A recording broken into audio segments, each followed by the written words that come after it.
Shoot me down. I'm looking at a lateral moraine. Where? Right there.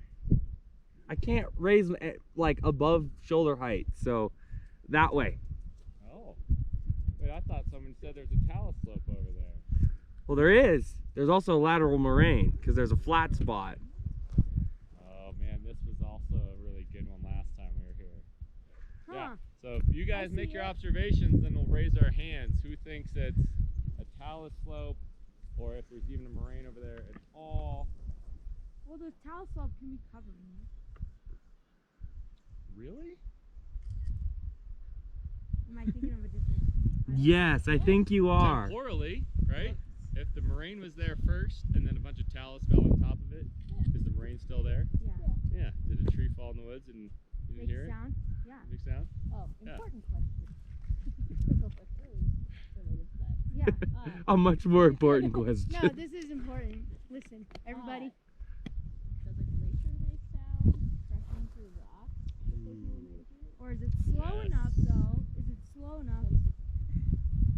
Yeah, it is.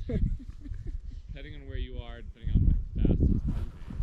You know, a lot of times you hear the ice, Cracking. Not ice, like creeks. but really what you get is more of a seismic signal. So if you put like a seismometer next to a glacier, you can catch all the slip, which happens usually later in the day when meltwater percolates down through. And then you get a little bit of slippage, and so you have a bunch of seismic activity like right in the bedrock next to the ice. But audio is hard to get. Oh boy. Okay, so Getting dizzy. let's keep making observations here. See if you can find A tree? trim line, if there is one. You know, how high was the ice? So erosional landforms, right? Those are caused, the erosional landforms would be like striations, smoothing of a surface. We didn't talk about this, but there's a word called roche moutonné, which is when the back of a rock gets scraped off like in a ramp, and then the downstream side is plucked away and makes a steep face. Those are Like erosional that? landforms, and the depositional landforms being the till either in lateral moraines, recessional moraines, ground till. And then there's the landforms themselves, the kettles and the canes.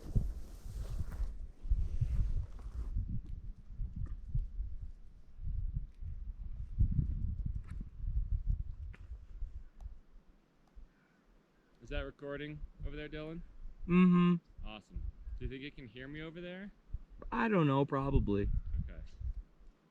I should walk over here just in case. Stand right in front of it. Your face Do up pointing there. thingies. Oh yeah, it caught you from all the way over there, and that's gonna be amazing because you just stopped, looked at the Looks like- camera, and then jumped on frame. Get this grass out of the way. Okay, so let's start our view shed over here. So what do we all see behind us? Right here. Smooth. Nothing. I can't see behind me. I don't have eyes in the back of my head. Ah, It's So, connected. all the way. looking down valley, this is the left lateral moraine, just like skiers left, looking down slope. So it makes a nice even surface. It's full of till. We just walked on it all the way up here. Yeah. And so the glaciers have had this smaller valley. It wasn't all the way over to the far side. From what we can tell here, we sweep around down here. What do you see down low? a lake. Yeah, is it a lake though? Yes. No, just a kettle. It was a lake. Yes. So one cool activity would be to come up here with some soil cores and core the meadow. And you would eventually get through the organic soil and then get into probably some carbonate sediments from when this was a lake. And where did the lake empty out? Down that there. valley right there. Yeah, split right down the middle here. So it split this recessional moraine. It may have even gone a little bit on this side too. So sometimes you can have more than one outlet but that's the lowest one. So this lake filled up. So what else would we think of finding along the edge where the lake was? Till. Or limestone of some kind. What's usually next to a lake? Vegetation. Sand. Beach. So the wave action, this is a small lake, right? But it would have created a little bit of beach. And in fact, if you look from where the outlet is, sometimes you can see a little bit of a horizontal rim. Very faint. There's some right down here. Okay. That would have been the old shoreline. It's really cool. Okay, so then, what do you guys notice on that far side? Where is the lateral moraine? That ridge line. About right halfway up. Halfway up. You just talk about like just behind the trees. Yes. So there's a lot of talus up high, right? We see the talus slopes coming down. Then right behind the trees, there's a weird bench. You see that? Mm-hmm. There's even some grass on it. So that elevation to maybe the top of that moraine over there, do they look about even? We could draw a line across. Yeah, Yeah? Seems plausible. this one looks a little bit higher. Yeah, so we're gonna hike up there and look across Oh. and see if that is a little bit of some till, but what is it? What's covering it? Does it look like till? No, grass. Colluvium. Oh, there. And in this case, it's almost like a talus slope. It's almost scree, right? There's like a scree covered bench.